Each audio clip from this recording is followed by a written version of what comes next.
Prayer is a major way you prepare before a meeting comes. People don't know. Prayer is one major way you prepare ahead of a meeting. Let me show you something. In Acts chapter 1 verse 12, before a meeting, you pray and you fast. It's not because we are just trying to get you to be serious. No. In doing that, your heart is set. You don't just walk into a meeting like every other meeting.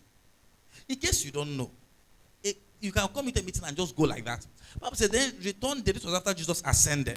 They returned to Jerusalem from the mount called Olivet, which is from Jerusalem, a Sabbath day's journey.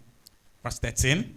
And when they were coming, they went up into an upper room, where abode Peter and James and John and Andrew. All of them gathered there.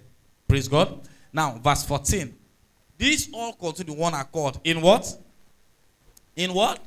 Prayer and supplication. So they stayed there praying. Are you following me? And so you find out what happens in the meeting is not really dependent on the power or intensity of power in the meeting. No. It's dependent on how prepared your heart is for that meeting. So they spent 10 days praying. That's why, for instance, for Platform of Grace all over, if you're following this meeting or a Platform of Grace member, from tomorrow, we are fasting. We are fasting from tomorrow till Thursday. We are fasting and praying for that meeting, for your life too. So you don't just walk into the meeting and just, wow, things just happen, you just go home. There's something you don't know. Well, I plan to say this later. I've said it before, but let me just drop it. Every time we are in church, something is happening that you are not seeing. Take this from me. There is something that happens in church that does not happen in other place. And so it's only by being very spiritually sensitive in a meeting that you can pick what is going on in a meeting. Jesus was working with the disciples and a crowd. Now, the woman with the issue of blood touched him and got healed.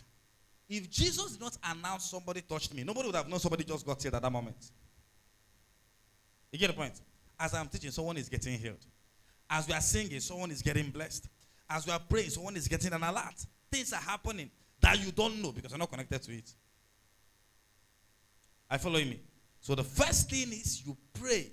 You pray, you fast before a meeting comes.